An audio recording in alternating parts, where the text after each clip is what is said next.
Gold, trusted gold buyers. మీరు తాకట్టు పెట్టిన బంగారాన్ని విడిపించి ఈ రోజు ఉన్న మార్కెట్ ధరకు కొనబడను.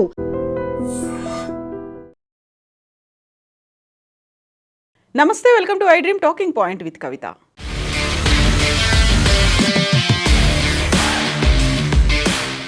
అనుకున్నదే జరిగింది. ముందు నుంచి ఊహించినట్టుగానే ఇరాన్ మీద అమెరికా, ఇజ్రాయెల్ చేస్తున్నటువంటి యుద్ధం ఎఫెక్ట్ భారతదేశం మీద కూడా పడింది. అది హర్ముజ్ జలసంధిని మూసేసిన తర్వాత చమురు, ఇంధన ధరలు పెరుగుతాయి అన్నట్టుగానే ఈరోజు వంట గ్యాస్ ధరలను పెంచేసింది కేంద్ర ప్రభుత్వం. పశ్చిమాసియాలో యుద్ధ పరిస్థితుల నేపథ్యంలో ప్రపంచవ్యాప్తంగా చమురు, ఇంధనం రవాణాకు తీవ్ర ఆటంకం ఏర్పడ్డాయి. ఈ క్రమంలో దేశీయంగా వీటి కొరత ఏర్పడుతుందని, ధరలు పెరగొచ్చనేటువంటి ఆందోళనలు దేశవ్యాప్తంగా కనిపించాయి. అది ఇప్పుడు నిజమైంది. దేశీయంగా చమురు కంపెనీలు కఠిన నిర్ణయం తీసుకున్నాయి. వంట గ్యాస్ సిలిండర్ ధరల్ని భారీగా పెంచేశాయి. 14.2 కిలోల గృహ వినియోగ వంట గ్యాస్ సిలిండర్ ధర ఒక్కసారిగా 60 రూపాయలు పెరిగింది. దీంతో హైదరాబాద్ నగరంలో ఒక్కో సిలిండర్ ధర ఇంతకు ముందు 905 రూపాయలుగా ఉంటే ఇప్పుడు అది 965కు చేరింది. పెరిగిన ధరలు ఈరోజు అర్ధరాత్రి నుంచే అమల్లోకి వస్తాయి అని చమురు సంస్థలు ప్రకటనను విడుదల చేశాయి. హర్ముజ్ జలసంధి ద్వారా దిగుమతి చేసుకునే LNG సరఫరాకు అంతరాయం కలిగింది. లిక్విఫైడ్ న్యాచురల్ గ్యాస్ ఫిబ్రవరి 28 నుంచి హర్ముజ్ జలసంధి ద్వారా సరఫరాలు నిలిచిపోయాయి. ఇది తాత్కాలికంగా ప్రపంచ LNG సరఫరాల్లో దాదాపు 20% ప్రభావం చూపించింది. ఏసియన్ దిగుమతి మార్కెట్లలో ఆందోళనలను రేకెత్తించింది. భారత్ LNG సరఫరాల్లో ఎక్కువ భాగం ఖతార్, యునైటెడ్ అరబ్ ఎమిరేట్స్ నుంచి హర్ముజ్ జలసంధి ద్వారా వస్తుంది. మరోవైపు వాణిజ్య, పారిశ్రామిక అవసరాల కోసం వినియోగించే కమర్షియల్ గ్యాస్ సిలిండర్ల ధర కూడా 115 రూపాయల మేర పెరిగింది. దీంతో హైదరాబాద్ మార్కెట్లో 19 కిలోల కమర్షియల్ గ్యాస్ రేట్ 1930 రూపాయల 50 పైసలు ఉంటే ఇప్పుడు 115 రూపాయలు పెరగడంతో 2045.5 రూపాయలకి ఎగబాకింది. అయితే ప్రధానమంత్రి ఉజ్వల్ యోజన స్కీమ్ ద్వారా అందించే వంట గ్యాస్ సిలిండర్ ధరల్లో ఎలాంటి మార్పు లేదని చమురు సంస్థలు స్పష్టం చేశాయి. ఇటీవల మార్చి 1న కమర్షియల్ గ్యాస్ సిలిండర్ ధరను 31 రూపాయల మేర తగ్గించింది కేంద్ర ప్రభుత్వం. అయితే చాలా కాలంగా డొమెస్టిక్ గ్యాస్ సిలిండర్ ధరల్ని మార్చట్లేదు. చివరిసారిగా గతేడాది ఏప్రిల్లో 50 రూపాయల మేర పెంచింది కేంద్రం. దీంతో 11 నెలలుగా స్థిరంగానే గ్యాస్ ధరలు ఉంటూ వచ్చాయి. ఈ నెల ప్రారంభంలోనే హోటళ్లు, రెస్టారెంట్లో వాడే 19 కేజీల కమర్షియల్ సిలిండర్ ధరని 114.5 రూపాయలకు పెంచారు. ప్రస్తుతం ఢిల్లీలో దీని ధర 1883 రూపాయలుగా ఉంది.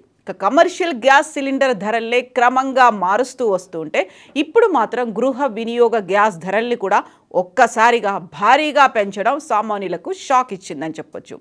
ఇండియన్ ఆయిల్ కార్పొరేషన్ వెబ్సైట్ ప్రకారం చూస్తే ఢిల్లీలో 14.2 కిలోల డొమెస్టిక్ గ్యాస్ సిలిండర్ ధర ప్రస్తుతం 913 రూపాయలకు చేరింది. ముంబైలో 912.5, కోల్కతాలో 939, చెన్నైలో 928.5గా ఉన్నాయి. కమర్షియల్ గ్యాస్ సిలిండర్ ధరలు ఢిల్లీలో 1768.5 నుంచి 1883కు పెంచారు. ముంబైలో 1835, కోల్కతాలో 1990, చెన్నైలో 2043.5కు చేరింది.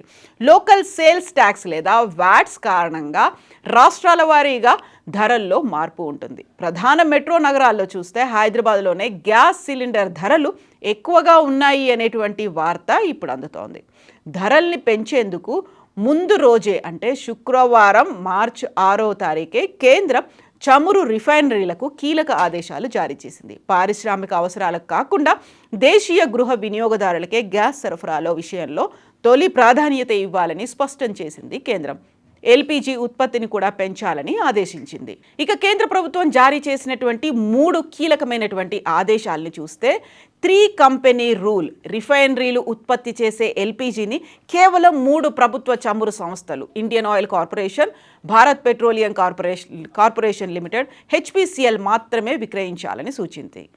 ఇక పెట్రోకెమికల్ నియంత్రణ కోసం LPG తయారులో వాడే ప్రోపేన్, బ్యూటేన్ వాయువులను పెట్రోకెమికల్ పరిశ్రమలకు మళ్లించకూడదని, వాటిని కేవలం వంట గ్యాస్ తయారీకే వాడాలని ఆదేశించింది. అదనపు నిల్వలు పెంచుకోవాలని సూచించింది. అంతర్జాతీయంగా చమురు రవాణాకు కీలకమైనటువంటి స్ట్రెయిట్ ఆఫ్ హార్మూజ్ మార్గంలో ఆటంకాలు కలిగితే ఇబ్బంది రాకుండా ఇతర దేశాల నుంచి చమురు దిగుమతులను పెంచేందుకు ప్రభుత్వం సిద్ధమైంది. ఒకవైపు ధరలు పెరిగినప్పటికీ దేశంలో ప్రస్తుతం గ్యాస్ చమురు నిల్వలు సరిపడా ఉన్నాయని ప్రభుత్వ వర్గాలు యుద్ధం ప్రారంభమైన దగ్గర నుంచి భరోసా ఇస్తూ వస్తున్నాయి. రష్యా నుంచి 3 చమురు దిగుమతులు భారీగా పెరిగాయని, అది ఫిబ్రవరిలో 20% చేరిందనేటువంటి అంచనాలు వార్తలు ఉన్నాయి. దీనివల్ల సరఫరాలో పెద్దగా ఇబ్బంది ఉండదని అధికారులు చెబుతున్నారు. అలాగే MRPL రిఫైనరీ మూతపడిందన్న వార్తలు అబద్ధమని, అక్కడ ఉత్పత్తి యథావిధిగా సాగుతోందని ప్రభుత్వం స్పష్టం చేసింది. యుద్ధ మేఘాల నేపథ్యంలో ఎనర్జీ మార్కెట్లో ధరల హెచ్చుతగ్గులు సహజమని, అయితే ప్రజలకు వంట గ్యాస్ అందకుండా పోయే పరిస్థితి మాత్రం రాదని ప్రభుత్వం భరోసా ఇస్తుంది. ఇక ఇరాన్ వార్ నేపథ్యంలో భారతదేశ ఇంధన సరఫరా, ఇంధన లభ్యతపై పెరుగుతున్న ఆందోళనల నేపథ్యంలో ఇప్పుడు గ్యాస్ ధరల పెంపు అమల్లోకి వచ్చింది. దీంతో దేశంలో ఇంధన కొరత లేదని, సరఫరాలో అంతరాయాల గురించి వినియోగదారులు ఆందోళన చెందాల్సిన అవసరం లేదని కేంద్ర పెట్రోలియం అండ్ సహజ వాయువు శాఖ మంత్రి హర్దీప్ సింగ్ పూరి గతంలో చెప్పినటువంటి మాటలు నిజం కాదా అనేటువంటి మాటలు ఇప్పుడు వినిపిస్తున్నాయి. ఇప్పుడైతే గ్యాస్ ధరలు పెరిగాయి, నెక్స్ట్ చమురు ధరలు కూడా పెరుగుతాయా అనేటువంటి ఆందోళన కూడా వ్యక్తమైంది. ఇప్పటిదాకా మనకి కావాల్సినటువంటి స్టోరేజ్ కెపాసిటీ ఉంది అని చెప్తూ వచ్చినటువంటి ప్రభుత్వం సడన్గా ఎందుకని గ్యాస్ ధరల్ని పెంచింది? మరి ఆ తర్వాత గ్యాస్తో పాటుగా చమురు ధరలు కూడా పెరగబోతాయా? ఇదే అనుమానాలు, అభిప్రాయాలు కూడా వ్యక్తం అవుతున్నాయి. మరి మీరేమనుకుంటున్నారో కామెంట్స్ రూపంలో తెలియజేయండి.